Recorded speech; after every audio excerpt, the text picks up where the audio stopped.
Hi everybody, it's time to begin the most challenging topic when we learn about membranes, and that's the topic of electrochemistry. What are the ion balances and movements across our membranes?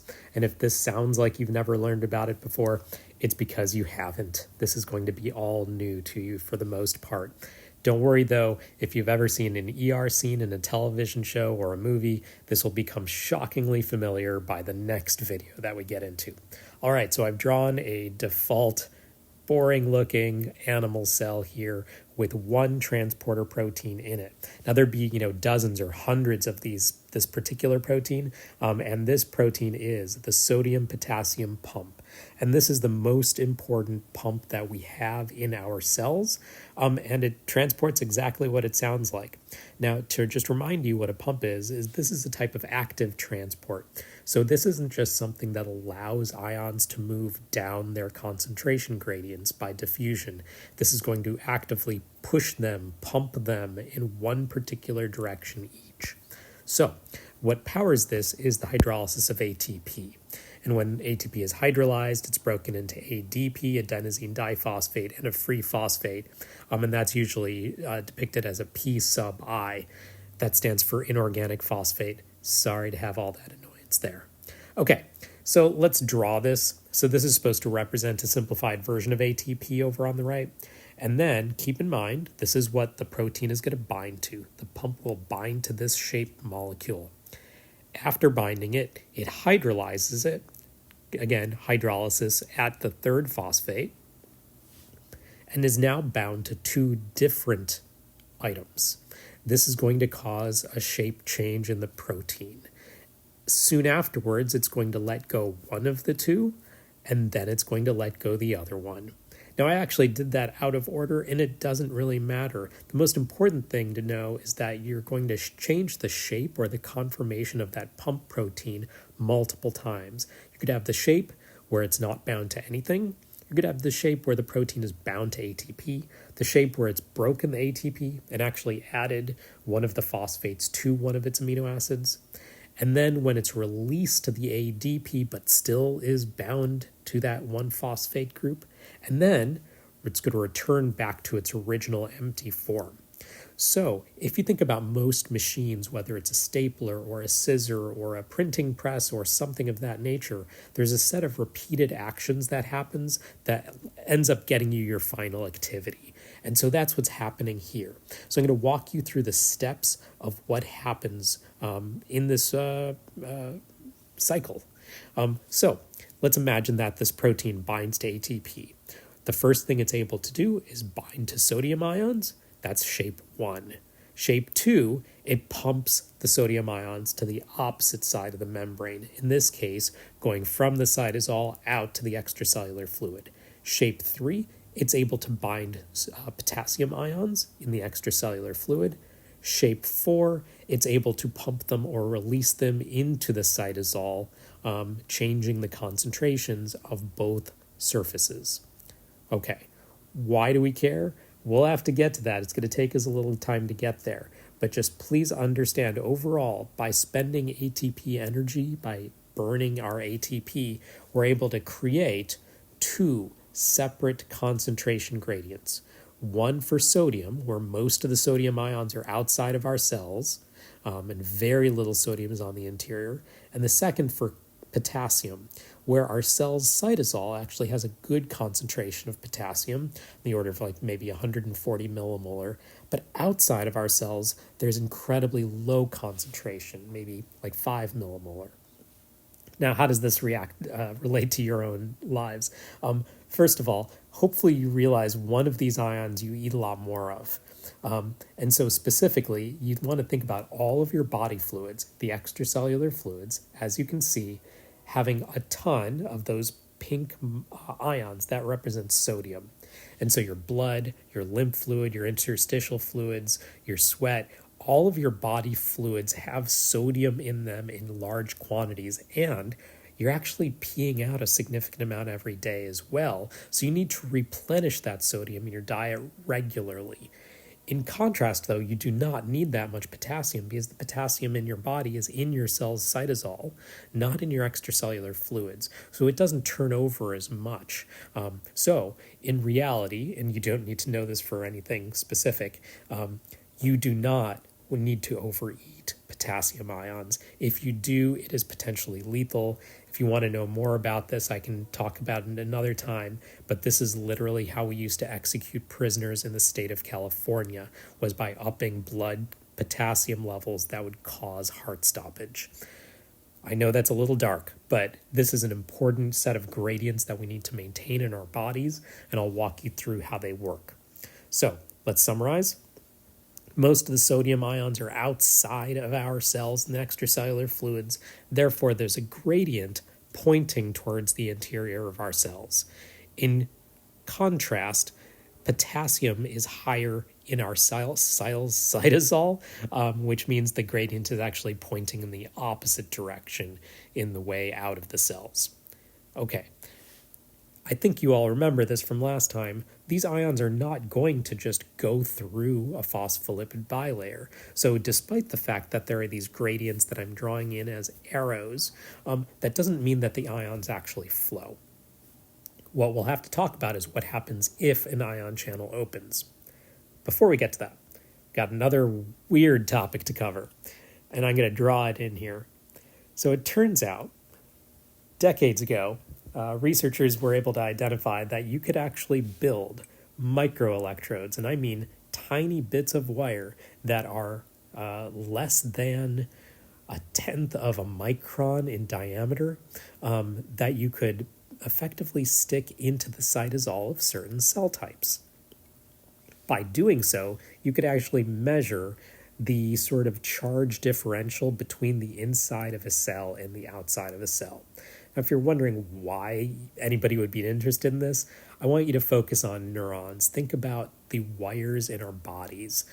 These are, in many ways, you can think of them like wires, right? So electrical currents aren't exactly traveling down them, but there is electrical activity happening in these cells. So checking for membrane changes and electrical differences is our key way of understanding how neurons or muscle cells or a lot of other cells work. So here's what we're going to do. We're going to take these electrodes, hook them up to very literally a voltmeter. Now, this isn't the one you get out of Harbor Freight, but it is effectively the same kind of device, just much more precise. And strangely enough, you can get an actual voltage reading off of many cell types. Now, there's one more complication I need to tell you before I give you the numbers on this. The sodium-potassium pump doesn't just pump one sodium ion and one potassium ion. For every ATP it uses, for each ATP it burns, it actually pumps 3 sodium ions out and pumps 2 potassium ions in. Again, a 3 out, 2 in ratio. The reason this is important is to note that there's an imbalance in charges here. Every time this pump works, it's pumping effectively one more positive ion out than it's pumping in. So there becomes a charge imbalance across all of our cells' membranes. And this is true whether it's a neuron, a skin cell, a kidney epithelium, intestinal epithelium. While the numbers change, every one of your living cells that's active has a difference in charge across that membrane. Now, if you measured this, you might get a reading like negative 70 millivolts. Now, that's what you might get from a neuron. A skeletal muscle cell might be negative 80. A kidney epithelium cell might be negative 60. It depends, right? I just want you to understand that the fact that there's more positives being pumped out than in means the interior of the cell is always going to register a negative millivoltage in its default state. And this is because of that sodium-potassium pump.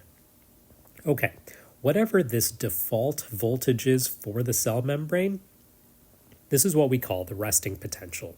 And so different cell types will have different resting potentials, but you can assume it's probably going to be somewhere between negative 50 and negative 80 for most cell types in your body. You do not have to memorize these numbers, just be ready to manipulate them as needed later. So, what does this do in terms of ion movements? So we're going to have to try to imagine what's going to happen if ion channels open or close later on. So a couple things to keep in mind. There does appear to be, you can think of this as a separation of charges across the membrane. Now, you don't have to actually think of these as actual charges like positive and negative ions at the membrane. Just realize there's a separation. If you're a physics head, this may sound familiar, a separation of charges across an insulated gap. This is effectively a capacitor. If you know what that is, great. If you don't worry about it. All right, so as we've already talked about, sodium ions theoretically should enter the cell through an open channel by diffusion, and potassium theoretically would leave through diffusion purposes if allowed. However, I'm going to add in two more arrows here, and these are going to represent which way the ion should move just based on charge. Now, sodium and potassium ions are both positively charged, as you know, and the interior of the cell has a relatively negative charge or negative potential right at the level of the membrane. And so that's actually going to attract positive ions. So not only is sodium being attracted to the interior of the cell by its chemical or concentration gradient, it's also being physically, electrically attracted by charge purposes. Now, for potassium, it's actually exactly the same thing.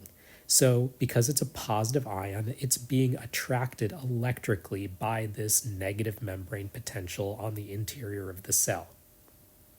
What does this mean overall? Well, we're going to have to combine these. So let me just add in the labels here. So now we have the electrical gradients marked in.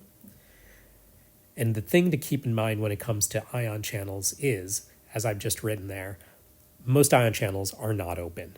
I know in the previous video I walked through a glucose channel and it was always open. Most ion channels specifically, are closed by default. You build up these gradients not to lose them immediately. You build up the gradients so that you can dissipate them on demand when absolutely necessary.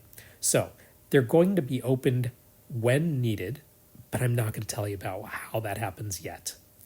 Let's say they are opened. If you get an open channel, the direction and the rate speed of that ion movement is going to be determined by the combination of those two gradients. It's the combination of the electrical and the chemical gradients here. So if you combine those arrows, I think you can see what's going to happen to the sodium ions. If you opened a sodium channel, that sodium should just absolutely fly into the cell at a high rate. But if you opened the potassium channels, the potassium would, by diffusion, start to leak out, but it would also be electrically held back by the negative membrane potential. So those two arrows are fighting against each other, so it becomes a little less clear. That's the level at which you need to understand this. Now, if you want to know more about the math of this, feel free to look up the Nernst equation or the Goldman equation and get lost in the equations and the math of it if you'd like. It is quite fascinating, but not something that you need to know for this class. Okay, last topic. What I'm going to draw here is a graph of the membrane potential over time. And so we've got time on the x-axis, on the y-axis we've got the membrane potential, and I'm just going to basically abbreviate that as potential in a moment here. And scale-wise, since our resting potential is negative 70 for this particular cell type that we're looking at, most of the graph is going to be shown in the negative here. And so what I'm going to imagine doing is having the cell with, again, a negative 70 resting potential, and we're going to open a sodium channel at one point, and later open a potassium channel. And I want you to be able to just predict what's going to happen in both of these cases. So let's just start recording.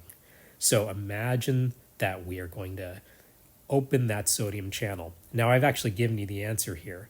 As the sodium enters the cell's cytosol, sodium flowing in at rapid pace, that means there's more positive charges on the interior, and that makes the interior, well, if not positive, at least less negative.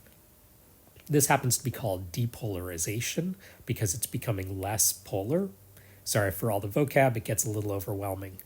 Now, what's going to happen pretty quickly, though, is the channel's going to close. We don't keep channels open indefinitely.